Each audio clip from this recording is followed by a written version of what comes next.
We back, baby. Hey, man, it's another beautiful day, man, that we get to chop it up. You see my hat, right? I see it, man. Beautiful. I see it. I'm gonna be honest, man. Look, the hat looks good on you, but I know your head is burning up right now. I know but dog, you say you a dog. Oh. You say you a dog. Not only that, man, I got somebody just looking at me and they burning. Their eyes is burning right through my hat. So that's why I'm feeling. So you had to represent. I had to represent, man. Hey, look, man. When they number 7 number 8 in the country now. They went down one. Oh yeah, which I understand who Ole Miss played, but I don't think you should beat somebody by 30-some points and then drop. You know what I'm saying? Once in the rank. I don't think that's right. But look, we're going to get into all that, right? But we know why you wearing the Georgia Tech hat, right? You know what I'm saying? Because we had one of Georgia Tech's finest. You know what I'm saying? Yes. You know what I'm saying? Look, one of the East Side's finest, and which, you know, I know he's from the East Side. Look, I love when we have people from the East Side because, as y'all know, you got one sitting right here in your face, man. East Side all day. Yeah. Man, somebody who made their mark in the city, somebody who stayed in the city, played their college ball, still here doing a lot of great things in the city, man, from the content world to just helping people not be so fat. You know what I'm saying? We need more people helping us not be so fat and getting our heart health up. You know what I mean? Right. But also, man, somebody, man, who did wonders at Stevenson High. Okay. Now, I'm talking about somebody I've been hearing about for years. Okay. So look, I'm not going to talk y'all to death. Y'all give it up for none other than the great Reggie Ball. Let's go, ladies and gentlemen. Let's go. Hey, look at the fit, though. He real. It's Halloween today. Yeah. Come on, yes, you got. I gotta get one of those. Where you get that from, bro? Man, you know this whole thing has just been sitting in the closet. That's fire, bro. I love it. Hey, look, and I'm gonna be honest with you. Look, when we saw you at the door, I heard him under his breath. He said, "Damn, I gotta get one of those." He literally, I'm not even joking with you. Hey, that's what he said when he saw you fit. Oh yeah, I gotta get one of those. Light Skin Coalition, real record. Yeah, but we see a fit. We need. Look, you're light skinned. He's not light skinned, bro. Light skin to me. Look at me, Miss Montgomery. Handle that. All right, man. My mama not coming to your aid. You know what I'm saying? She not coming to your aid. Well, look, man. Of course, we had to give you a great intro, and we're gonna go into like a lot of the great things, you know, that you've been a part of, like your whole journey. But one thing I want to ask you right now, for all those out there who may be under a rock somewhere, for all those out there who may have been hit across the head with a rock and don't know what's going on, because there's some people who don't know what's happening. What's happening? Can you break it down for those who may not have watched Georgia Tech or who are still not believers of what Georgia Tech is doing? Why should they get on board with Haynes King, Brent Key, and the guys? Consistency. It's that simple. We talked about that earlier, and just the keys of success is to continue to do what you're supposed to do. Yeah. And they have been doing just that.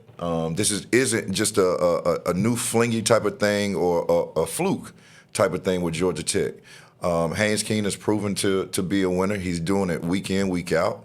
Coach Key has proven to turn the culture around, not only just on the field, but off the field. So you see the recruits that we're seeing, you know, from time to time that are making headlines as far as what Georgia Tech is landing.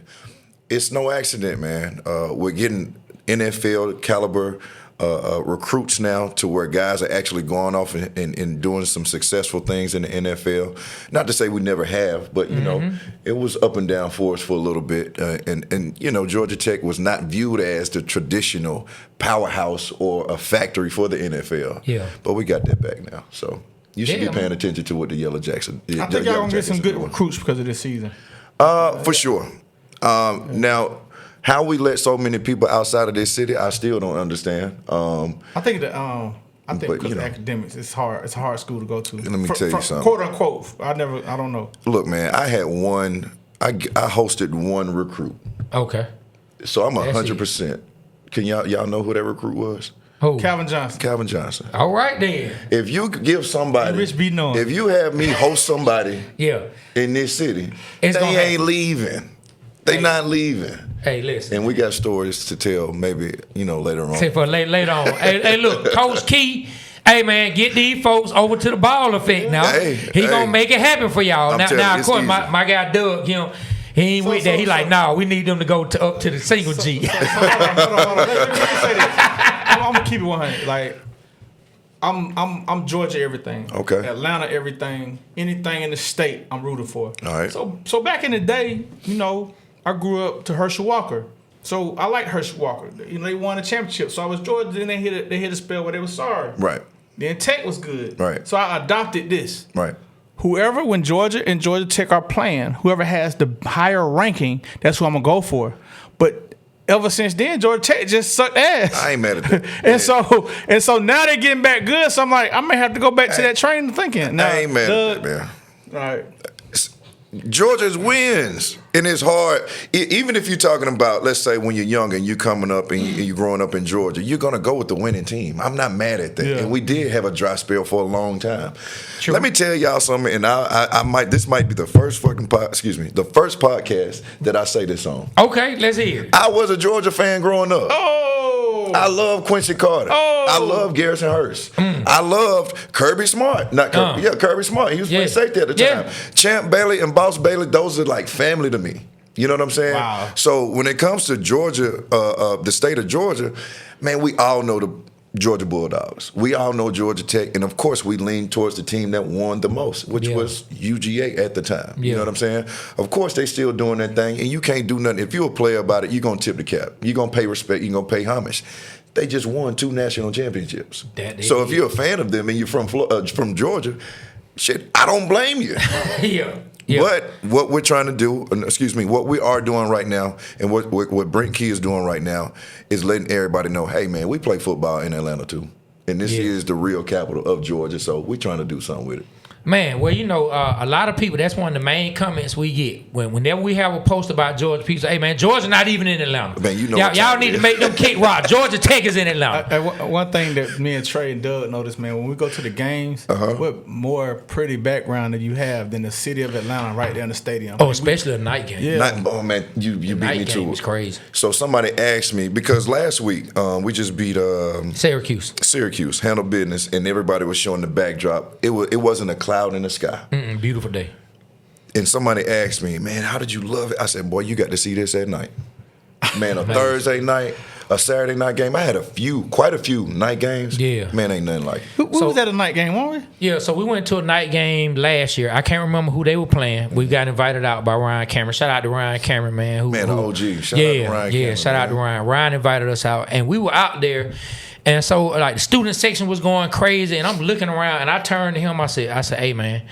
I said, if Tech is winning and it's a big game, say again, whether it could be UGA, anybody else, Florida State, anybody who balling at the time, and Tech is winning, I said, I don't think it'd be a better place to watch a game at night as far as where I've been. Now, mind you, I've never been to Georgia, period, inside the stadium, but when I tell you the look and the skyline from that Tech stadium, man. Let me tell you something, man. The stadium and the culture is getting back to where it was when I was playing. Now, I was busy, doing my thing with the Lions and becoming a father and everything else. Around the time Paul Johnson was here. Yeah. That's when Nesbitt was a quarterback. I think they won the ACC that year. When Bebe was here, his last years. Rest in peace, Bebe. But the atmosphere inside that stadium, of course, it's only like 50, 60,000. But I'm telling you, bro, it's a great place to play when you're winning. Yeah. The city comes out when you're winning. I took pictures before the game with Outkast and T.I. and all those other guys that pull up to the game. So see, that's what I'm talking about. What Deion doing, Atlanta was doing that for a long time, man. Yeah, hey, man, well, Deion started it in Atlanta. You know? So, okay. You know what I'm saying? Makes sense. Yeah, he started it in Atlanta with Hammer on the side with it, Hammer pad doing. Man, it makes sense. No, man, like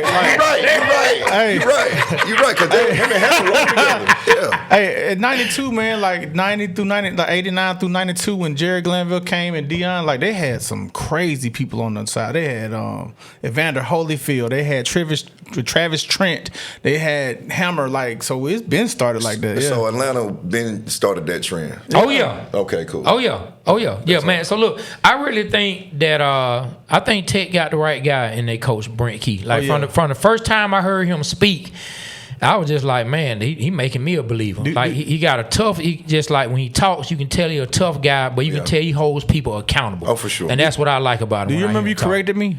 We had a conversation. I was like, when Georgia Tech get a coach that can recruit, he said, hold up, Brent Key's that guy. And so then ever since he said that, I've been paying attention. And any company, any team, any organization, any crew, whatever you want to call it, when you recruit within, that's a win.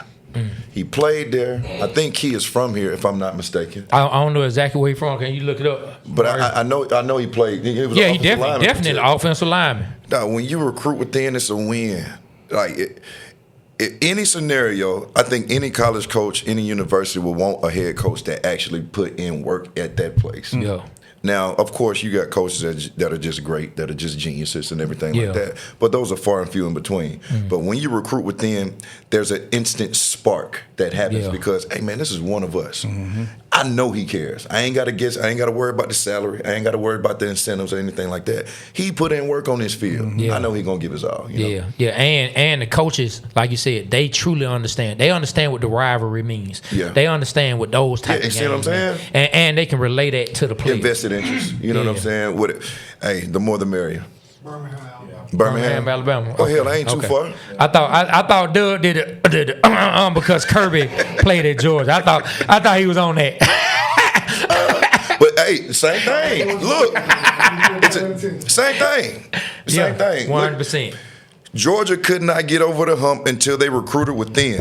100%. They got somebody within the organization, within that university. Basically homebred, 2 national championships. Man. Hey, you want me to show you what my partner sent us last night? What's up? As long as it ain't no. He said, "Should we wear this?" He wrong for that. Hey man, let me tell you something. I get the stereotypes, but I'm gonna tell y'all something, man. I don't know how Brent Key is running it, and no, I'm not saying Coach Gailey or anybody ever, enforced this.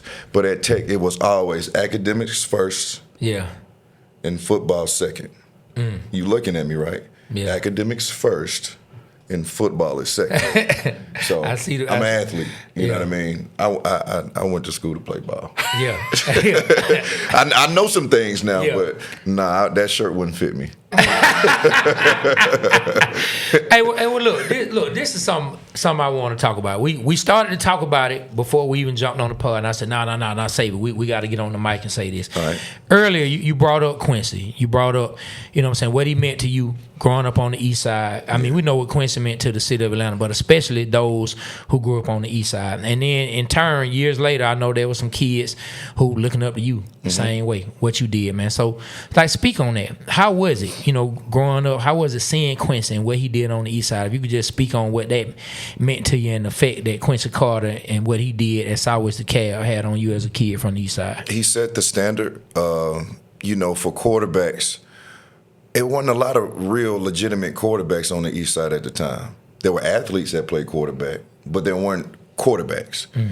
He's the first quarterback that I saw on a big stage. We talked about the Parkview Championship that I went to, and that was still that's the best high school experience I ever had, going to see Southwest DeKalb beat Parkview because of just how big the game was, let alone I'm looking at one of my neighborhood heroes win this thing. You know what I'm saying? He's showing me that, man, you could be from DeKalb County and still run through these South Georgia teams and win the state championship. It's always a stigma. As soon as you hit the South Georgia teams, it's a wrap. Yeah. He did it.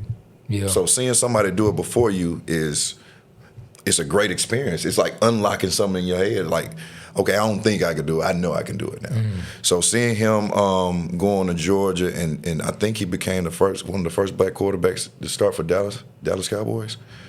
He was one of them. I don't know if he was. It ain't a lot of them. Yeah, no, you're right. But that was trend setting. They went to star on the hill, man. Definitely. You know what I'm saying? So and he was coached by some great coaches too. Chan Galen. God damn, I just put that together. Man, wow. Damn. So his coach coached me. Wow. That's crazy. Man, look at how that came together. But man, he was the guy. He set the tone. He was the guy that I wanted to knock. He was a team, or Southwest was a team I had to overtake when they came to the east side in DeKalb County before I could move on. Yeah. So he just set he set the standard for me. My brothers as well, because again, we watch football, we love football, but Quincy Carter was just that guy. Now, stepping into that role is weird to me. I don't like to think about guys that are actually looking at me in the same regard. But I do, when I am conscious of it, work. Just go to work.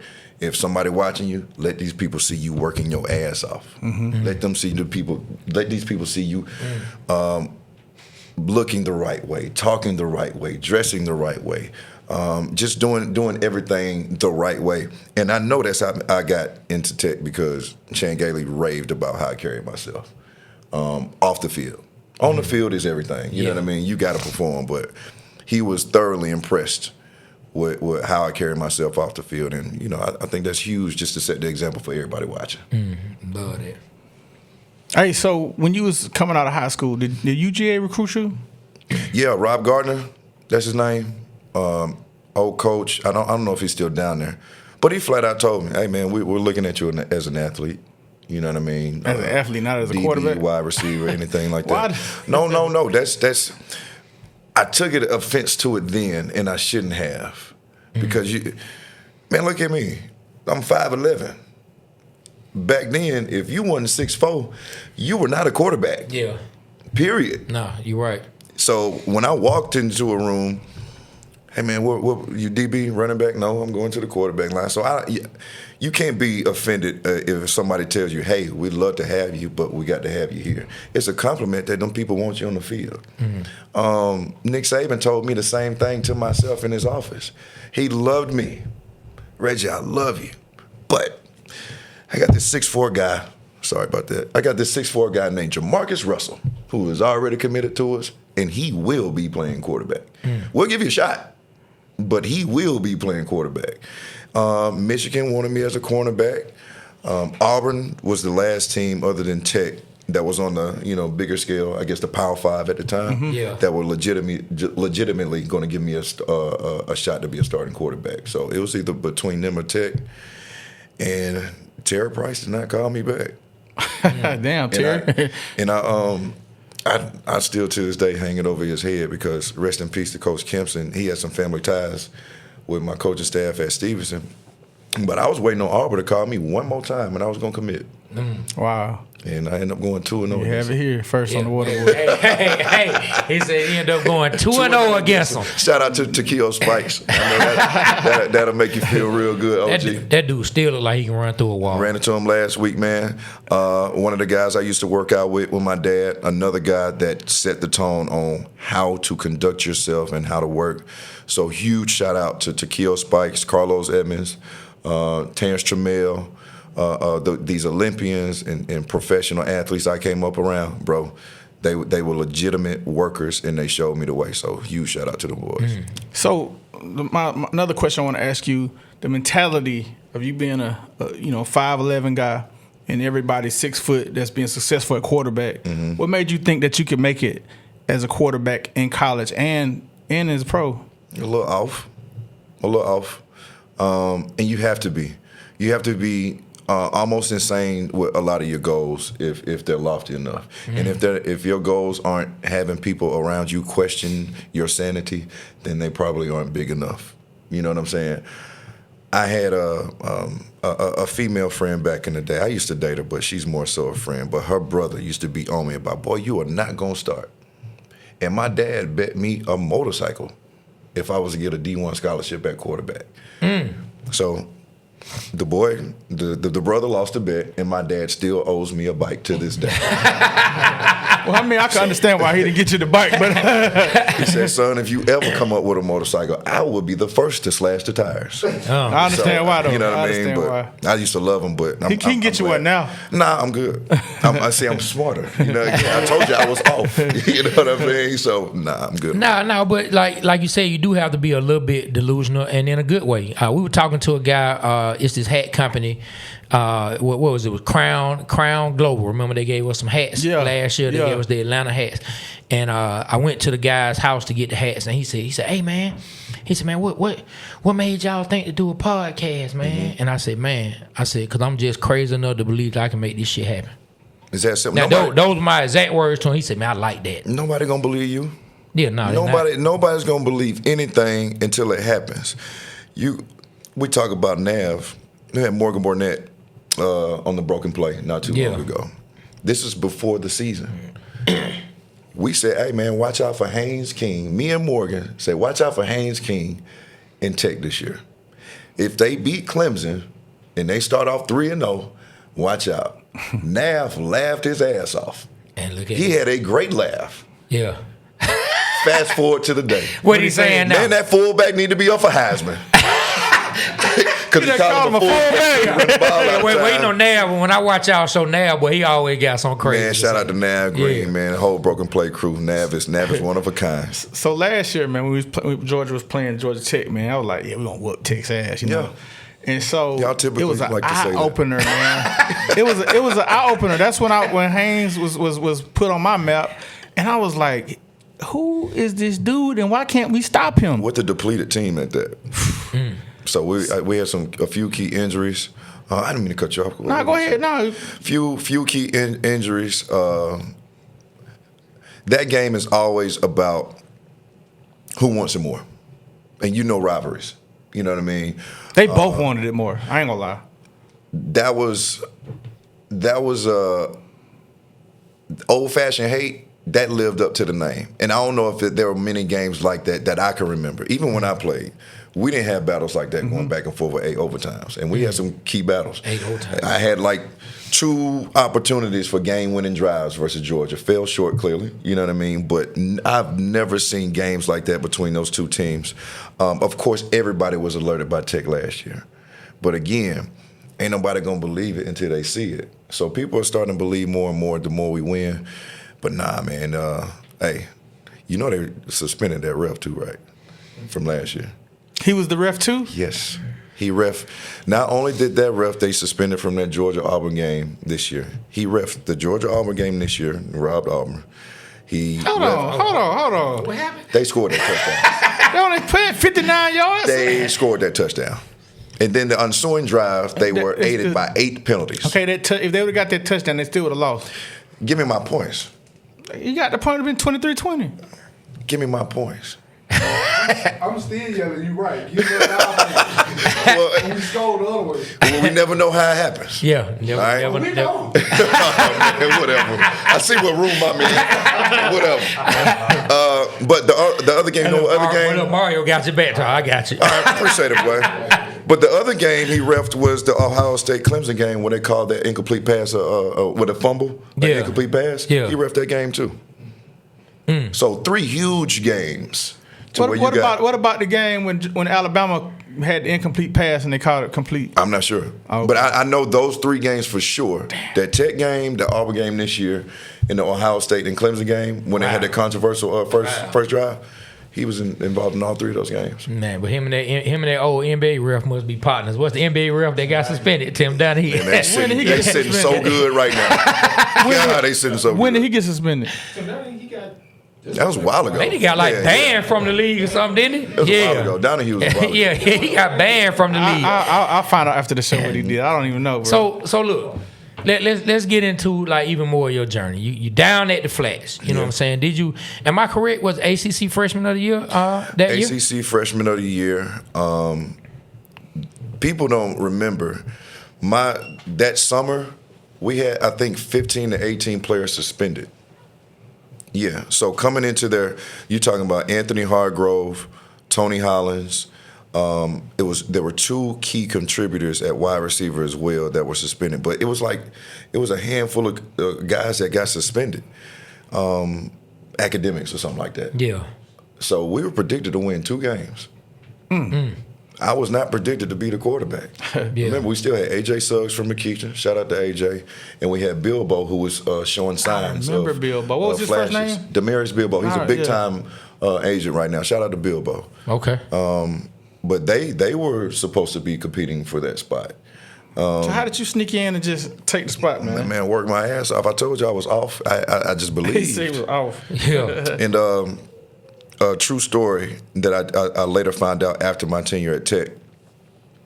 There was a coaches meeting, and all the coaches, the coaching staff, defense, special teams, everything. He said, rank the quarterbacks 1 through 3, slide them in. Every one of those coaches had my name first. Nice. And this was my freshman summer. We ain't talking about like this. Yeah, it's just the summer. I mean, the summer I came on to help with, well, not help, but to work out from time to time and to do a lot of 7-on-7 with the guys. But yeah, during that summer camp, I heard that story about them sliding the names of the quarterbacks in, and everybody had me at the first string. Man, you gotta love that, man. Yeah. So Who would you say your toughest game was against? Did y'all get a chance to beat Georgia when you played? Man, I always fell short against them ragged ass dogs. I remember one year down there, I think they cheated me on a fumble. So was it a ref? Was it a ref? That same ref. I bet you will. Let me tell you something. I'm at the bottom of the pile. The ball squirts out. They pick the ball up, return it back for a touchdown. They give it to them and everything. But no lie. I'll tell my brothers, man, every time somebody goes down to Athens, they better win, because if it's close, for some reason, they're going to get a call. Well, I mean, Quincy Carter said Jasper Saints fumbled the ball. Like, there was a ref fault on that one. Hey, man, I'm talking about. Was it the same ref? I've been telling my brothers this for years, and they've been paying attention. They're like, hey, man, you might be on to something. But, we lost. Yeah. We need to get that ref back, Doug. Yes, you should. Yeah, we need to get that ref back in the But, nah, man, tough opponents. Georgia for sure. David Pollack, Greg Blue, Odell Thurman. Pollack was something else. Beast. Who's the hardest hit you got? Odell Thurman. Odell offensive boy. Odell Thurman. He was one of them guys. Y'all don't remember they were on the same team. Yeah. Odell Thurman went on to be the defensive rookie of the year in the league with the Bengals, and he's not talked about enough. I'm not sure what happened to his career, what happened to him, and where he is now. By far, him and Darryl Smith played with me at Tech. By far, like true to the core middle linebackers. I ain't seen too much sense with my own eyes. Now, yeah, of course, I think Patrick Willis is probably one of the best. I know Ray Lewis' name is up there, but I put Pat Willis over Ray Lewis, honestly. Willis he played for the 49ers, didn't he? Yeah, I know you're talking about, yeah. But Odell Thurman, that's one guy. That's the one guy. I was like, hey, what the hell he at? I played against Mario Williams. The DN Lawson from what's his name? Lawson, tall, lanky, number 91 from NC State. Played against him. Vince Hall at VTech. Played against Ahmad Brooks. Playing against Tank Tyler, D tackle for NC State. I played it. My boy, all them boys down in Miami. What's my boy name?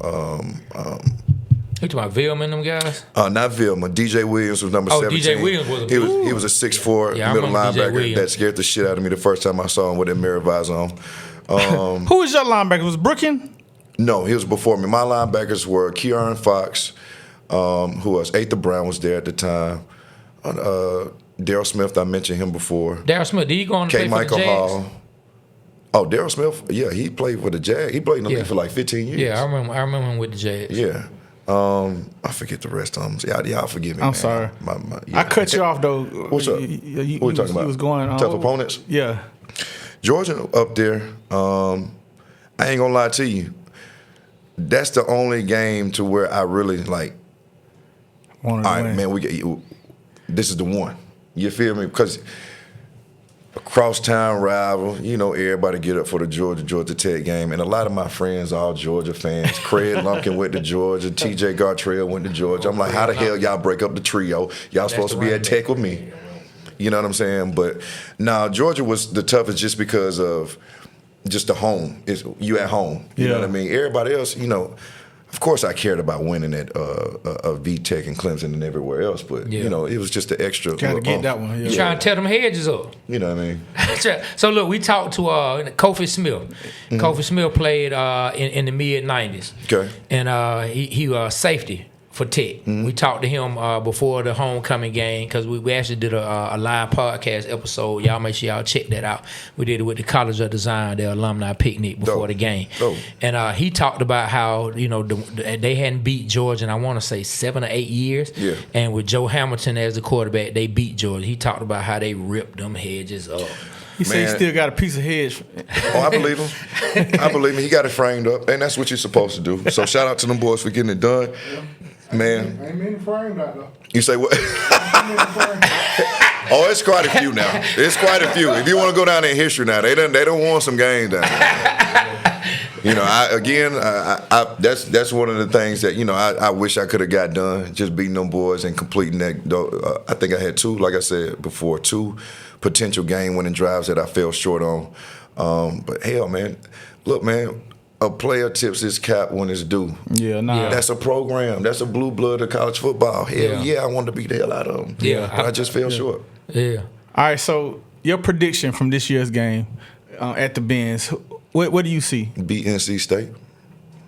I ain't worried about the Benz. I'm worried about where we at, Raleigh, North Carolina. Okay, I'm worried about NC State. Okay, well look, man. I'll be in that field suite watching Hey, so look, on Black Friday, but I'm worried about look, NC State. I got you. We gotta take care of business, right? Yeah. So the question is this: Georgia Tech takes care of business. The Bulldogs takes care of business, and it's at the Benz. All right. So everything has been taken care of. They're one week at a time. They're getting to where they need to get. Georgia in top 5. Georgia Tech probably gonna be in top 5. What do you see? A guaranteed playoff spot. Guaranteed playoff spot. Do you think Tech's gonna get the Bulldogs in the Benz? The better team will win. But he's slithering, bro. But he is still out there playing Raleigh, North quarterback. Carolina, NC Hey State. man, he still got I that ain't quarterback overlooking mentality. nobody, man. Let me tell you something, man. My freshman year, I lost to Duke. Duke was 0-34 versus ACC opponents before that game. And let me tell you, I don't care who this offends. I felt like shit after that game. I was just like, Duke? I mean, ain't like we talking basketball. You know what I'm saying? Literally on the plane like, dog, I lost to Duke, bro. Jeez. And they won. I mean, we had some key drops by some guys. We didn't play our best. But, I know things can happen. Yeah. And I went out on a limb one time losing 13-14 down in Tallahassee one year. Like, hey, man, we ain't losing the game. I said this to the press. I know what happens when you guarantee or you predict wins. Because you can mess around and lay a goose egg the following week and call out the wrong Mike linebacker for 4 quarters and get your ass handed to you. Yeah. So I like to, the man know. Well, you're not Next playing game. this year. Yeah, I am playing. Say, cause ain't I nobody am. gonna clip it up and then use on now. it for motivation. I'm He said ain't nobody finna clip him I'm saying playing. We they got beat him. We Georgia got him. and they play that. We got him. Well, y'all see what they alumni saying. Y'all see what Reggie Ball said. Hey, 1 week 'Cause at you a know they time. gonna do it. We got him. We're going to clip him up. 1 week You know at what you a time. said, right? I hope I ain't say nothing. He said he wanted to be a dog. I ain't say that shit. We're going to clip that up. I did not say that. I said I was growing up. Look, my mama He's trying to clean it up now. my mama had a Georgia UGA flow mat. Herschel Walker was my family for years. That was my. I just told you that. My mom was married to his brother for a couple. Oh, really? Years. Oh, wow. Yes. That Oh, was you my ain't family. playing. I used to be down in Wrightsville, like on the 4-wheelers in the pasture with his family. You I still was talk to tied him? in. I ain't talked to him in a while. I'm gonna be honest, man. I don't know how I'm a UGA fan. I don't And either. I'm gonna if tell you from Atlanta, I don't know look, either. they ain't got nothing to do. I'm gonna tell you why.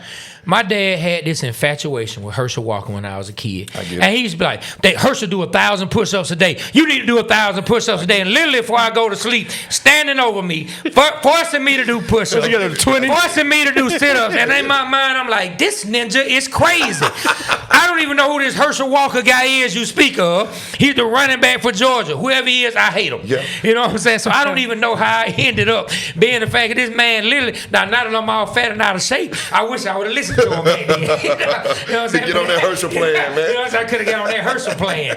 But at the time, I thought my father was crazy. You know what I'm saying? But look, you already know. We can't talk about your time at Tech and that offense without talking about the big, tall wide receiver who made waves in college football and then made waves. What was his name? In the pro, Calvin Johnson, man. Oh, yeah. I forgot. I Calvin remember. Johnson. Megatron, I man. remember him. You say you 100%. One for one. And you did one visit. So you the reason Megatron came. Oh, for sure. Have you? Are we good to shout out other podcasts? Yeah, go ahead, man. Okay, cool. Go check out that interview on the Pivot. Okay. Now, that's not one of my brightest shining moments of I guess letting the cat out of the bag when it comes to the visit. But Calvin let you know on his official visit, that's when he found out he was coming to Tech. He said, "This my quarterback. We gonna be vibing like this." He said, "This is the place for me." Wow. Now in that same interview, he refers to his first experience with cannabis was on that same was with you. visit. No, it was not. Don't do that. I said on the visit. Okay, but on the I said on the took him visit. on the visit, though, right? I didn't say you gave it On to the him, but he was visit. on the visit. Now, So you exposed. no, allegedly. But I'm telling you, Okay. no. Allegedly, ladies and gentlemen, we must say allegedly. It was just around, Yeah. What they call it, the contact. I mean, look. It was in the club. Look, they were trying to stimuli to get it. You know what I'm Hey, saying? you're They were trying welcome. to add a little stimuli. You're welcome. It Man. seems to work out. It worked out. But Calvin Johnson, he come like, man, at what point were you able to see that, hey man, this cat right here? The same story I give y'all in the same play. I give everybody who asks that same question. His first summer camp with us. You know how during camp we turn the football and we draw the football fields the other way to save the middle of the field. Yeah. So this was early in Yeah, summer camp. okay. One-on-ones. I throw him a go ball. We're going vertically this way. He dives this way, and one hand's a catch that way. I looked at Patrick Nixon and said, "Yep, Wow. yep. No, go this way. In a go route, Yeah. dive this way, and catch the ball this way with one hand." Wow. His freshman year, yep, got one. Wow. And shout out to Jonathan Smith, the guy that wore 21 before him. It was just so fitting. It was just so fitting that Calvin got that number because Jonathan Smith was just as special, just made just as many plays, made up so many routes on the run, but just to have that 1 to 21 connection be continued, it was just so apropos. Wow. Yeah. Man, so we interviewed Wes Durham. And Wes Durham, he came on. He talked about. I can't. I saw that. Yeah, I can't remember the guy's name, but it was somebody from the defense. It was one of the defensive backs. I want to say a safety. James Butler.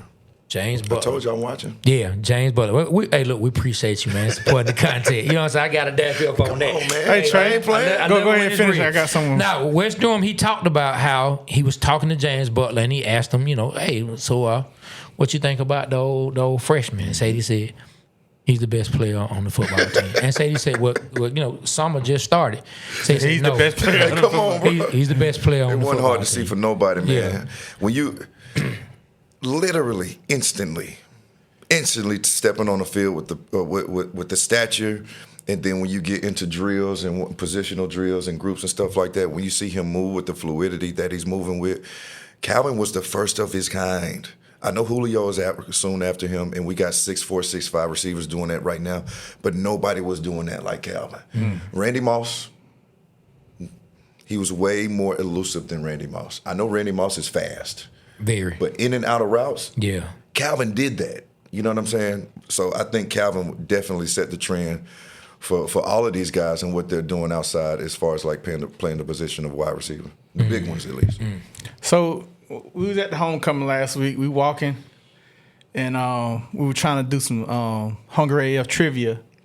And what did Reggie Ball say when he came up to you, Trey? Go ahead. I just seen your Man, he walked up and he said, he said, when y'all gonna have more tech people on there? And so I'm looking at him at first. I'm like, man, I know your face. You know what I'm saying? That's all I can say. Cause I'm like, well, okay, somebody done called me out. You know what I'm saying? About you talking to the guys, but he done pulled me to the side. Sure did. And look, I know y'all working, but step over here and talk to me right quick, my guy. In my stadium? You know what I'm saying? Look, in the stadium.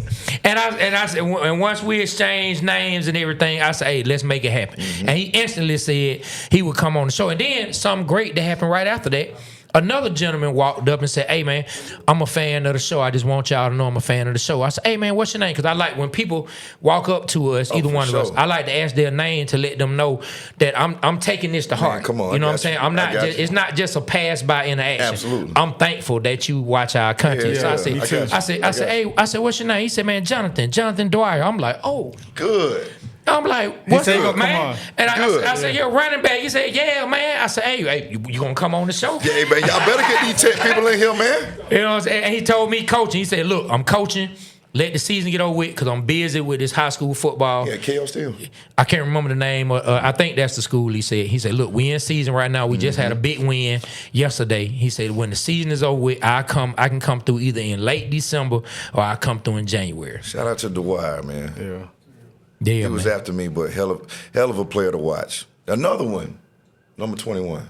Another 21. Wow. Man, he a big dude. Like, I can't imagine trying to tackle that guy. No. At all. Yeah. You know what I'm saying? I can't even tackle you. I'm gonna keep it real. That's why don't I'm feel always bad. the Waterboyz There's a lot Show of people named that me. can't tackle You know what I'm you. saying? Don't feel bad. Oh, I want to ask him. Look, I hope I don't take the show left, but I gotta ask you this. What up? My guy right here, I want you to look at him. Take a good look at him. You see him. Okay, bam. My guy right here, he said that he can get 1 yard in an NFL game if it's a 4th and 1. He can get that Hey, yard. man, look, man. What you laughing at? Man, hey, man, I'm going to tell y'all something. On TV, a lot of things look so different than what they are in real life. So what you saying? He said, Hell You don't no. think I get 1 Hell yard? no is what I'm saying. Get a hell I'm trying to no, man. say in a nice way. Set it up. Is this, Set it up. you talking about a real game? No, we gonna go out on the field. You pick my offensive lineman. You be my quarterback. You pick the defense. You gonna throw me in this? All you gotta do is hand me the ball. I'm gonna get 1 yard. I'm gonna be calling 911. You're not gonna call 911. They're gonna be there. They're gonna be there. Look, man, look, give me man. 2 months to train. I'm gonna get it 1 yard. What happens between O-line and D-lineman on every single play is flat out war. It's a flat out battle. It's hand-to-hand combat. And you're talking about 350-pound men, ranging from 6'4" to 6'7", 6'8" now, fighting. yeah. Not to mention Patrick All I gotta do Willis. is go low and die Not to 1 mention yard. Patrick Willis, Now we Shaquille Spikes, Daryl Smith. We Daryl gonna use the Smith. team, yeah, Daryl Smith. Shaquille Spikes at the second level, waiting on you. Why you looking like that? You want? Please make it happen. Let's say, Please make it. I swear. So I can hear him go. man, look, bro. Hey, Look, look. Go ahead, break it down. I'm gonna The prove these collision, niggas wrong. Man, set it up. the Set it up. potential- You know the player. Set it up. The We can make a lot of money off it with collision sponsorships. on all that this. one Set it play up. can change your life. My life gonna be all right. I'm gonna get the yard. He said that medical gonna kick look, in. Now look, Reggie. Now look, Lawrence Sitbeard, former Atlanta Falcon, has told him. Reggie Ball, you know what I'm saying? Georgia Tech's on, you know what I'm saying? I will not recommend it. No, you've told him. Michael Turner, NFL running back himself, shout out to Mike, man. told him. Hey, Reggie, I've been doubting my whole Michael life. Turner sat right here. I've been doubting my whole life. Hey, I understand that drive, and I appreciate that drive. But no. Set it up, man. Hey, listen, and the drive, he needs to be appreciating is trying to drive his ass Come to get on, that 1 now. yard in a car. There you go. In a car to get that 1 Now yard. in a Jeep Wrangler? Hell yeah, I'm with you. We finna scout. Look. Put on your feet. Put the camera on. Hey, look. I don't know, man. We looking for some sponsors to make this happen. Y'all gonna have to pay me. I'm gonna get it done.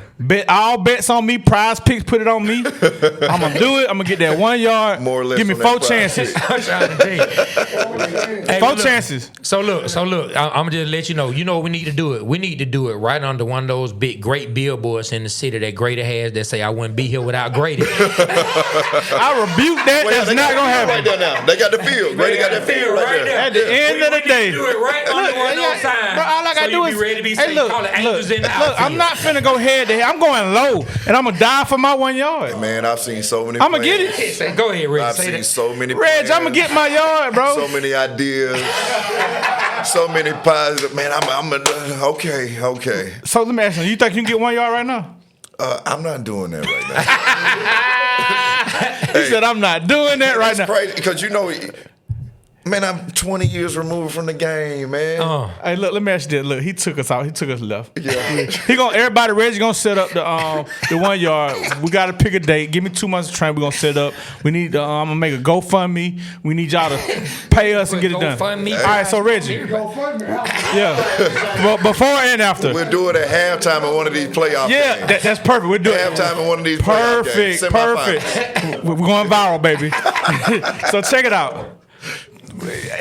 For some reason, tell me if I'm wrong. Do I remember something with a Thanksgiving game that you played, or I'm lost? When? Did you play for? You played for the who did you play for in the pros? Oh, Lions. The Lions. Did you play start a game? It was close to.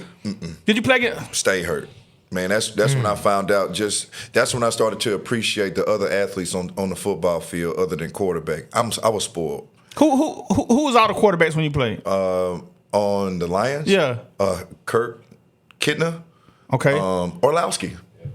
So Dan Orlowski. Rodney Peete was nowhere near. That was way me. before. Yeah, I that should have got been you. a good way. Okay. But breakdown, you say you started to appreciate the other athletes on the Man, field. so of course my statue again. If you're not 6'4", you're not playing quarterback.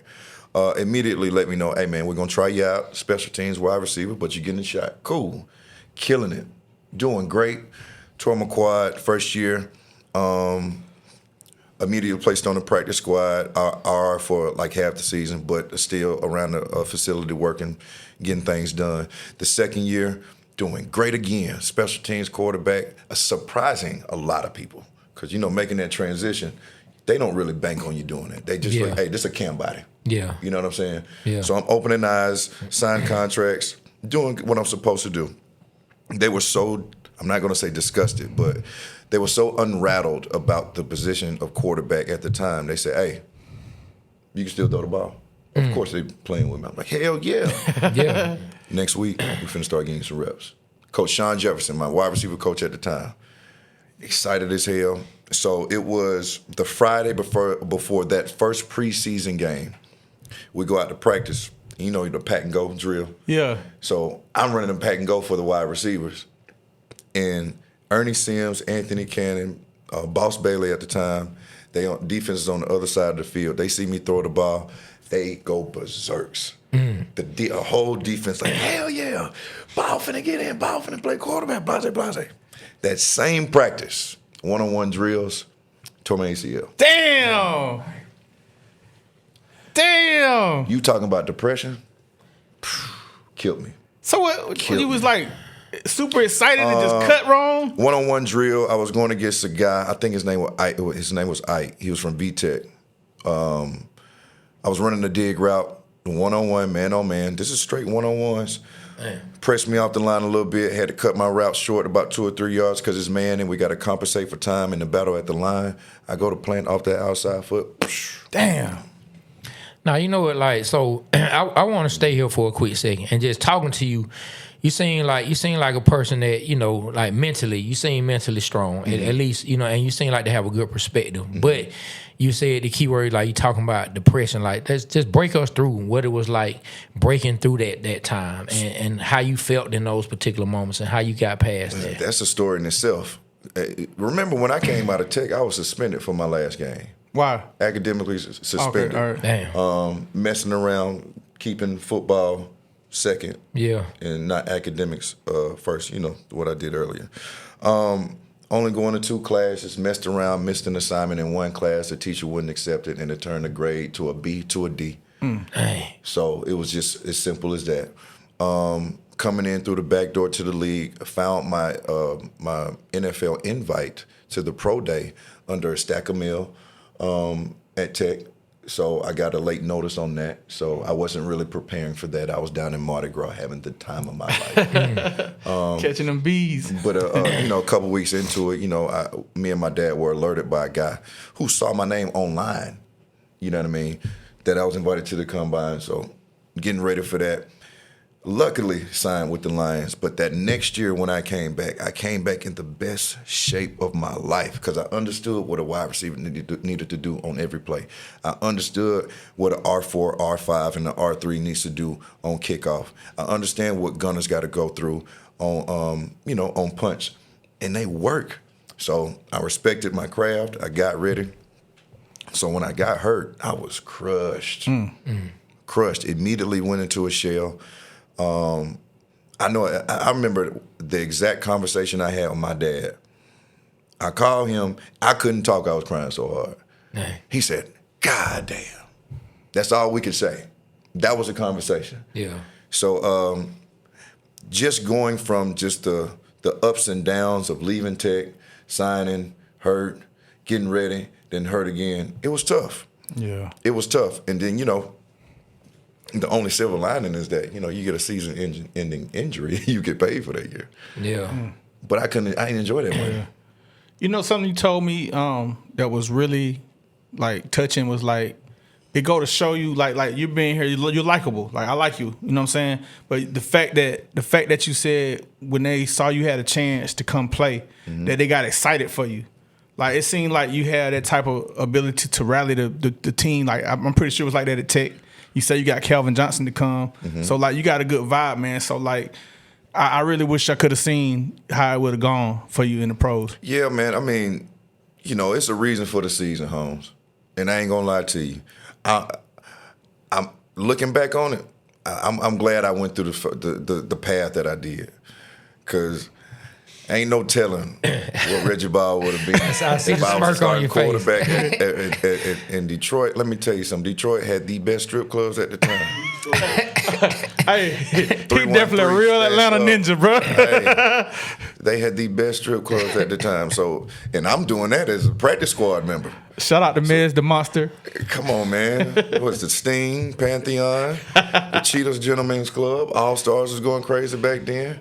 But nah, man, it happened for a reason, man. But I mean, yeah, man, I wanted it, but I appreciate the way things kind of like settled out. Yeah, well, one of the things, and I've said it before on past shows, doing this has given me a better appreciation for what athletes go through. Okay. We just look at the name on the back of the jersey, the logo on the helmet, and make this play, don't make that play. He did this, he did that, he didn't do this, he didn't do that. And when losses happen and injuries happen, we as fans be kind of, in my opinion, we're a little selfish on, man, he ain't playing, but we don't think about what's going through mentally. With those players, what's going through when they lose and things like that. You got to humanize yourself. And we love this game. We love sports. And, just like sometimes we want things to happen, you can be a little bit delusional at times. You can lose a sense of awareness and reality. But when you get in situations like this, you 10 toes down, you get to shake a man's hand, you get to humanize a little bit more, and you understand a little bit more. Yeah, man, it's tough for some of these athletes, bro, especially after their careers is over. I don't give a damn how successful you are. When you playing when you're doing something 20, 30 years, and then you got to pivot or change direction. And it's over. Oh, man, that's hard for people to do. Let alone if you got 50, 60, 70,000 people screaming at you and cheering for you for every little thing that you're doing. When that stops, when your phone stop buzzing, when them girls start knocking at your door, man, it'll have you questioning some things if you're not strong. No, that's true. Yeah. So I want to take you over here, man, to the pros, man. Who is your favorite team? Are you a Falcon fan? I love the Falcons. Home team, no matter what. All right, cool. That's why I want to take it. I don't do the Georgia. What in the world is going on with the Falcons? And why are they not producing the offense? Randolph has to go. Rudolph. Zach Rudolph? OC? No, Robinson. All right, I'm glad you said he has to go. Let's talk about it. All right, hold on, because I've been having a weekly discussion every day with somebody in this room about Zach Robinson. That's Oklahoma State. Yeah, the one they looking at to go back to Oklahoma State. Why do you say he has to go? Predictability. And on top of that, I'm not gonna lie to you. Of course, Darnell Mooney has been hurt this year. I think he's a very, very, very underrated player. And they joke about me because I mentioned Darnell Mooney last year as being a top 5 receiver, and people laughed at me. But I think he has that type of potential. Okay. That speed, the way he runs routes. If he gets loose, he's one of them ones. Okay. So we got him. I know he's been hurt, though. We got Pitts. We got Drake London. We got 2 amazing running backs. Yes, sir. How is this not working? It doesn't make sense. At all. Now, of course, Michael P, this is his first season. and everything like that, and you see the flashes. But what I'm seeing out of Michael P is like his best game, we're going to get 20, 30 points maybe. I think our season high is 34 versus Washington so far. But it was a very lackluster 34. You feel what I'm saying? Yeah. I'm not seeing any type of flashes. I'm not seeing any type of like big play abilities other than if number 7 goes crazy with a handoff or a quick screen pass. And if I see another quick screen pass to number 7, I'm going to lose my mind. There are other ways to get the ball in his hands. Yeah. And, of course, I'm a spectator. You know what I mean? And we don't know everything. But we don't know all the inside. It's just the amount of talent that we have at the positions. I find it hard to believe that we can't find ways to put 30 points on the board a game. So I blame Raheem Morris, man. And the reason I blame him, I think he's a good coach. I'm pulling for him. I'm pulling for the brothers. I'm pulling for Terry and Raheem. For sure. All right. But I blame him for picking coordinators that never had experience calling live plays in a real NFL game. Yeah. Now, I understand that the guy was a genius in the classroom and helped, you know, supposedly. Who was this? Yeah, Zach Robinson's supposed to be a genius. He put a lot of hard work. Everyone with Sean McVay. Own story. So my thing is, I understand why you picked the guy. Yeah. But why would you put your job on the line with unexperienced play calling from both sides? He fired the defensive coordinator last year in the middle of the season. Yeah. They fired Ike Hilliard, who had nothing to do with the play calling. I think that was something internal, though. Yeah. You don't just fire a wide receiver coach just because. Exactly. I think that's internal. And now Zach Robinson, which I don't know. I feel the same way you do, but I want to give him a shot. But damn, bro, you being stubborn. Now, if you're going to be stubborn and not change at the same time.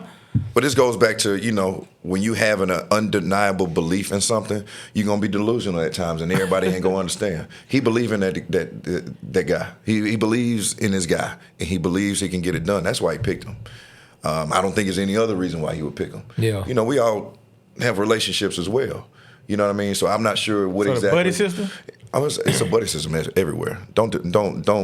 We know this. That's why I like Dan Quinn. Dan Quinn picked people that he felt gave him a hard time playing against. He picked Kyle Shanahan when nobody. Kyle Shanahan was mud. 100%. Like Trey reminded me that he had quit Cleveland. Mm-hmm. He quit in the middle of the season, and not only that, he quit on Washington. You're right. You quit on.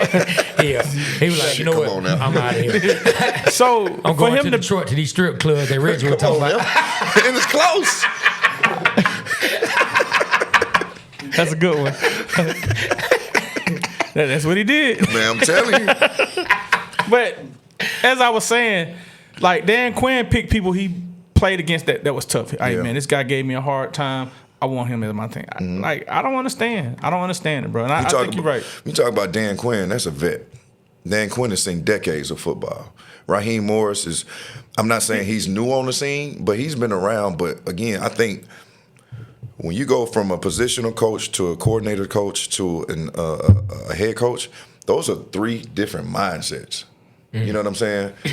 You go from those are just 3 different mindsets, and I believe it's every position carries characteristics that doesn't necessarily needed in other areas. He may need to think a certain way when it's a DC, but he can't think that way as a head coach because he got to oversee everything. Vice versa with positional coaches and everything like that. Yeah. Very hard to see and very rare to see OCs, DCs be head coaches and actually be successful. Yeah.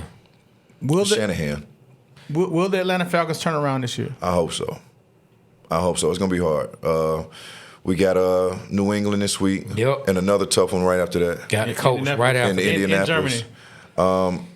It's tough when you lose games like the Miami game and the Tampa, the season opener games that the Tampa game you had. I felt good after that game. Still, I was like, all right, we showed you both. Yeah, all right, we good. Like the kicker, cool. This past week hurt me. Let me tell you why. I wanted to see Kirk Cousins play. Okay. Me too. I wanted to see him do good. It's like Michael P was like, we all right. Yeah. We all right. We just treading water. So I'm like, okay, 2 years removed from this Achilles. Kirk Cousins before this was a playoff caliber quarterback that will throw for 350, 4 touchdowns, and will have a run. We've seen him do this. Yeah. Man, put him in. Let's see. But damn, that ain't working. So Reg, you're a quarterback. I'm sorry, Trey. You're a quarterback, right? I have a theory that I told Trey and Doug, and they both said I was crazy. Yeah. You're a quarterback. You watched it. Was Zach Robinson trying to sabotage Kirk Cousins' debut? And I'm not sure if Kirk Cousins, what comes with the position of quarterback is a lot of anticipation and trust. If you're not on the same page with your team, let alone your wide receivers, you're going to look crazy. So if I'm anticipating this guy to make an out route or to run this out route a certain way and to be in a certain spot and to be on time, and he's not there, I'm going to look like the fool. A lot of times when you see quarterbacks that are successful in this league, they're veterans because they know in the cover 3 and this safety rolls down, I got to hit this right now, and it's got to be right there, and that receiver has to be right there right now, and I can throw this without even looking. Yeah, you already know where he's supposed to And be. if he's not there, who looks like the butthole? Yeah, the quarterback. All right, so look, You know what I'm saying? So look, put the I think camera on me. it's just- Yeah. Put the camera. It ain't there. It ain't there Yeah. with them. Sorry, Reggie. I have to just address this. All right, so this person, I never give them credit, never acknowledge them. Doug, give you acknowledgement. He said that last week. All right, let's move on. No, we're not moving on. Get on his mic. I got a question. Real question. Yes, sir. Don't worry about what you do. Okay. How hard is it for a backup quarterback to come right in the next week and play against starters? Extremely. I just gave him But acknowledgement. this is the thing, and kudos to you for being on top of your game, player.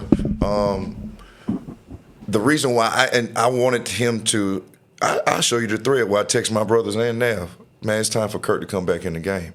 I anticipated him doing well because this is the same core you just had. Yeah. On top of this is what, your 21st league? 21st year in the league? Wow. Like it's not 21st, I don't think. I think No, I'm embellishing it a little ain't bit. that long. But he's been around. Yeah, he's been around. But He's been around. He's had 3 max contracts. I think it's 16. He's had three max contracts, mean you know what the hell going on, no matter where you are. 21, he be putting on LeBron numbers. You know what I'm saying?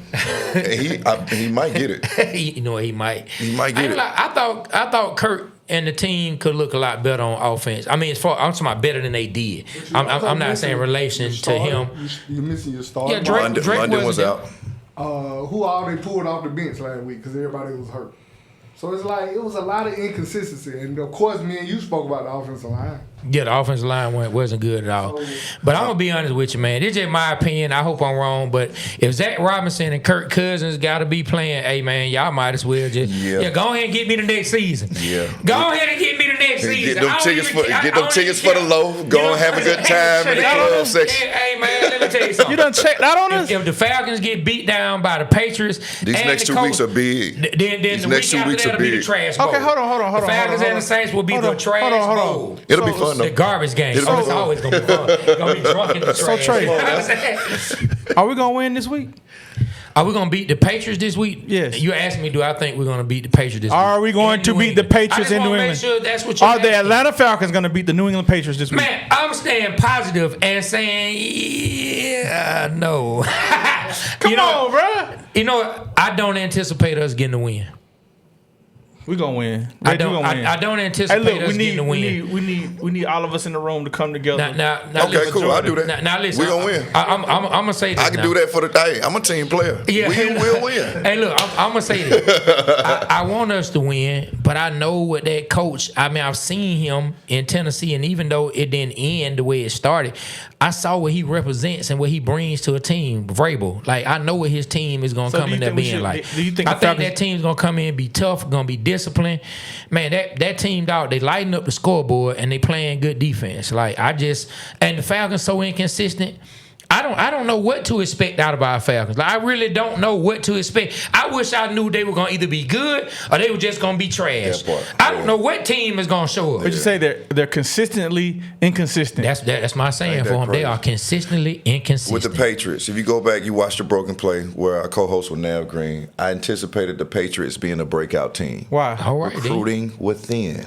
The same thing. You just Treyboy. talked about that earlier. Vrabel. It's something about spark. man when you have the same people. Of course, Mayo was a part of that team as well, but he didn't have Drake May going into his second year, understanding the offense. Yeah. He didn't have Stephon Diggs outside. So Nah, don't get me wrong, they got way more pieces than they had last year.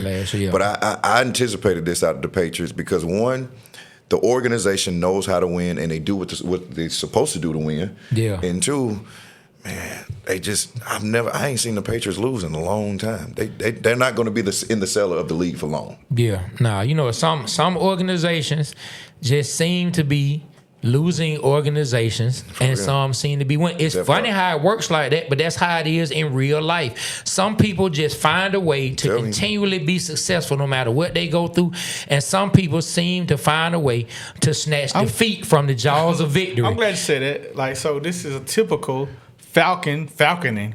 So they gonna go up there and win. Down the paper. Yeah. So what you just said, some organizations are consistently known for stuff. This is something the Falcons are known for. Let me ask you this: when's the last time we won in New England? I don't remember. I can't remember. Julio got a hell of a highlight in New England. Yeah, in the fall game. That's about the only thing. That was a year after the Super Bowl. Yes, it was. And we got beat bad. Over Malcolm. Yeah, we don't.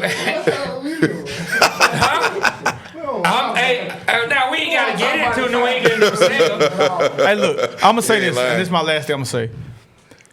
This gonna tell us what Raheem Morris is made out of. Really, like the city is on his butt. You know what I'm saying? Belt the butt. You know what I'm saying? He wasn't prepared for the Dolphins when we should have won. I think he's gonna have the team prepared. I think we're gonna have a outstanding victory. We're gonna be executing on all plays. I think it's gonna. Man, let me tell you. I think that's gonna happen. Let me tell you, we get embarrassed by the Dolphins. Lamar come fresh off of eating a 15-piece wing from Hungry Elf and go to Miami and throw for 3 touchdowns like it ain't nothing. Nice plug. Like, oh yeah, that's one I shout out to Hungry Elf. Shout out, Chris. You know what I'm saying? You know what I'm saying? Like this man, fresh off a 15-piece and throw for a 3-piece against Miami like it ain't nothing. He threw 4. He threw 4? Man, I wasn't even watching when the fourth one happened. The man threw 4. Man threw 4 straight up 4-piece. What was that final score? Man, I think 28-6 or something like that. It was like 28-6. See, I thought Henry may have got him one in there. But y'all got to keep in mind though, like when former coaches play former teams, man, like they be up for that. You know, so Miami's coach, we don't put that into the mix. Like he was motivated to beat us. Now I'm gonna tell you what happened, man. And I'm not. Look, listen, ladies and gentlemen, I'm not a football guru. I just play one on this podcast. and so I love it. Look, this is what happened. We always talk about it's a copycat league. Kyle Shanahan saw that in the first game we played against the Bucs had some success up the middle. They didn't. Bills too. Even though the Bucs put up points, they didn't stick with that. Washington, they had some success up the middle. The Bills had success up the middle. They didn't stick with it. Kyle Shanahan, being who he is, said, you know what? I'm finna run it right down their throat. And you know what? I'm watching these games. The only big plays they got is from number 7. I'm not gonna allow him to get a big play. And let's see what the rest of these dudes do. You sound like a football guru. Let's see. I play one on this podcast. Right. You know what I'm saying? Yeah. And let's see what they can make happen. Kyle Shanahan laid it out. Mike McDaniel say, hey, you know what? My old buddy Kyle, look at what he did. Bro. Why don't I throw the same sauce on it? Ain't no need in recreating the wheel. That's simple. You know what I'm saying? And so he did. And so now, guess what New England gonna do?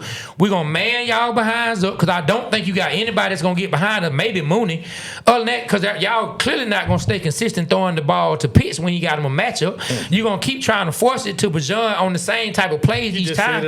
And so let's see what you're gonna do. And when it come to my offense, I'm gonna run it right up the middle. And if you come down, we're gonna play action. And I don't know if Jess is out or not, but if Jess is hurt, I ain't even pay attention if Jess is gonna be out or not.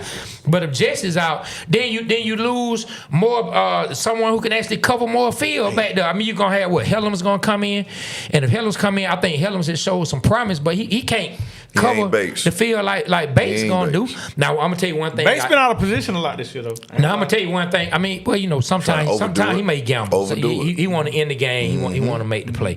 But I'm gonna tell you something. I did read on one of the Falcon pages we follow, and then Rich, I'm gonna pass to you, and then B Rich can say something about it that I think could be interesting. They said Raheem Morris was asked about Jalen Walker when he gets back, and they say that when he comes back, he will be playing more off ball than he has been so far. So how do you feel about that? I think that's to compensate because Captain America, J.D. Bertrand not getting the job. That's what you said they called him, right? Captain America. J.D. Bertrand not getting done. That's so his new name. I think they're trying to find some linebackers. One player being the difference on this team, I hope it's that simple. I really do. But your best defense is a great offense. And of course, that's what I always start with, the quarterback and the offensive side of the ball. If we're not applying pressure by scoring 6 points on drives, gentlemen, everybody has a chance. You're giving the team opportunities to take the game in their hands and be the aggressor. You got to score points. You got to score. And again, we got a first rounder at every single skill position on the field. Yes. There's no way why we should not be averaging 30 points a game. Yes. So now J-Dub, he's coming off a groin too, which I think is going to be a lingering injury if he does not rest and do that the right way. Yeah. Because groins and hamstrings, those are hard to get rid of and hard to heal. Yeah. So hopefully he comes in that part. So hopefully he comes back and he's effective. But one guy being a difference, I got to see that. Man, well, look, man, we've been sitting down with you talking for well over an hour. Yeah. You know what I'm saying? So at some point, we got to let you enjoy your Halloween. You know what I'm saying? I know you love sports. Nah, this is dope, man. You know what I'm saying? And look, for y'all that don't know, you know, we are never afraid to shout out other platforms and other shows. Make sure y'all check Reggie out over there with Nav Green. I don't know the young lady's name. Y'all JoJo Alonzo. She's on 97.1 The Beat too. Hey, make sure y'all check them out at The Broken Play. Make sure Reggie, you got to have us on there, man. We love to come on. Well, it's time now. Please, we got to return the favor. Yeah, you have us on there. And y'all talk sports, and you will change up from that Georgia stuff, so you fit in. Hey, look, man. Hey. You come in with that. It can't be too much red and black in that room, bro. Look, I'm gonna tell you like this. Georgia Tech is higher ranked than Georgia. Then I'll pull for Georgia Tech. So y'all got to get that. Hey, listen. That's hard. Hey, listen. I like that. I know my boy. He gonna get mad because he said I be shining on him on the podcast, but I can't let it go back. Well, this one more time. Listen, ladies and gentlemen, we got a new name for our boy. We got Bandwagon B over here. We got Bandwagon B. Whoever does well, that's who I'm going home with. Hey, that's a true Atlanta fan, though. That's hey, Reggie, thank you, man. Thank you, bro. Hey, if it ain't the Braves, you know what he gonna say? It's up in there. He said, so what we learned today? B Rich is a bandwagoner. And boy, like clear, boy, if Mario was closer to the computer, he would put it up right now. Where it was Thank God, Aaron don't know how to do that. Bandwagon B. But look, I have to ask you about one more person that you played football with that's doing really, really big things in the entertainment world and took a different path. Similar to how The Rock played with Warren Sapp. Yeah, Roman Reigns played with you, one of the biggest wrestlers, you know what I'm saying, out there in the world right now, doing his thing. Yeah. How was it playing with I can't remember his government name, but Joe Hawaii. Joe Hawaii. There. Joe Hawaii from Pensacola, Florida. I think his uncle or cousin is Rikishi, related to The Rock. Very good teammate, better friend. We were great acquaintance, associates. We didn't necessarily see each other, talk to each other every single day, but we were really good teammates. Worked his butt off. He predicted this. Oh, he did? He predicted he would said take if I path? wasn't going into the NFL, I'm just going to follow the family tree. He said some other things that I'm not going to say. But just know, Joe, I remember that conversation we had in the meeting room before that team meeting. Man, it's crazy how all this stuff comes back instantly. But Joe, hell of a player, bro. Very well overlooked when it came to the NFL ranks. He's with the Vikings, but I think he failed a physical due to something, a heart issue. Mm-hmm. That's what really kept him out the league. Mm-hmm. It wasn't his ability. Yeah, he was with the Vikings. He was about to do big things, but I think a failed physical or something along those lines. Yeah. Don't kill me if I'm wrong. Yeah, leukemia. Dang, he got leukemia? It was. Yeah, because he, I think it was leukemia then, but then even back in, I want to say, 2019. Yeah. It showed back up, but he's been clear now since roughly about 2019. So I knew it was something with a physical. That's tough. I had no fucking idea. That's tough. I had no idea about leukemia. So shout out to Roman Reigns for pushing past that adversity and becoming a superstar. But Yeah, I mean, superstar. man, I'm lucky, man. I'm surrounded by a lot of success. We're talking about off Can't the field help but stuff. rub off on you. Come on, man. Megatron, Calvin Johnson, he has his own cannabis line going crazy as well. I think it's Primitive or something like that. It's a lot of stuff. Look, man, I just do my part. I'm a humble servant. I'm a humble servant. Just going to work every day. Look what the visit did. Shout out to the visit. Hey, man, I'm just a quarterback. I put the ball where it's supposed to go. You know what I mean? Hey, nah. It's all. Hey, but look, you have to tell the people, for all the people out there who out of shape like myself and my partner here who got to train not out of for shape. 2 months. Get my 1 yard. Oh no, so he is a shape. It's just not. It's just, Hey, if you're in it's just a more outside the lines type of shape. Hold on. Yeah. Every single You see day, how popping look? every single day, Hold on, he put is it back Man, on y'all me. look good, I'm man. look good. Damn. Every day he is physically colored outside the lines. Just a Hey, COO of Effect Fitness, man. So if you're here in Atlanta and you need a good workout, you don't just have to do the crazy boot camp classes that you see. We got yoga, we got the dance routines, the step dances. That's yours? No, it's not. Okay. Oh, no, the gym, yes. Okay. Effect Fitness, we got spin, we got calisthenics, we got small group and personal training as well. So I know we're known for that big crazy boot camp class, but if you're just looking to work out and you need a one-stop shop, come see us. So y'all doing well? We're lucky. Okay, so y'all be traveling with it too, don't y'all? okay, so Oh yeah, we travel. We've been to DR, Miami, LA, New York. Oh, so they popping. DC. Yeah. So you know what? We need y'all to sponsor the Waterboyz. Yeah, let's send me your logo. Hey, man, I'll we talk got a about it few after the towels show. around. We got a few towels around. But nah, yeah, we do some good things, man. So come see us. We got an app too. So if you're not here in Atlanta, download the app. Yeah, man. I first started hearing about their workouts through Maceo. You know what I'm saying? Shout out to my boy Maceo and Glaze over there at the Crush. Yeah, I started hearing about it through Maceo. He always posting his videos. 7 a.m. You know what I'm saying? He always posting his videos, letting folks know what he's doing. But look, Reggie, we appreciate you, my brother. We appreciate you, man. We met. You said you were coming on the show. Bam, here we are, man. Hadn't even been a full 7 days. Man, we in the neighborhood, same neighborhood. Yeah, man. It's all good. Thank y'all. So look, ladies and gentlemen, what we learned today is that Reggie Ball is 100% on visits. Hey, Coach Key, if you have him down there, whatever player you want, I'm telling you, he's going to sign. It's the ball effect for a reason. Come on, Brent. You know what I'm saying? It's the ball effect for a reason. I like that. Man, what else did we learn? My partner over here, he goes with whoever the hell the winner is.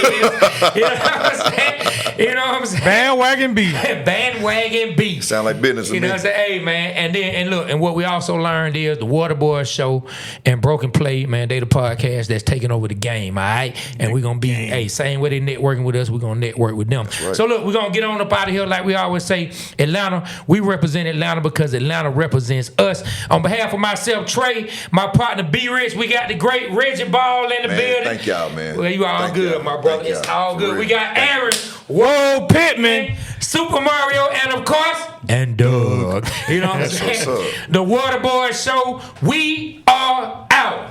kill the camera.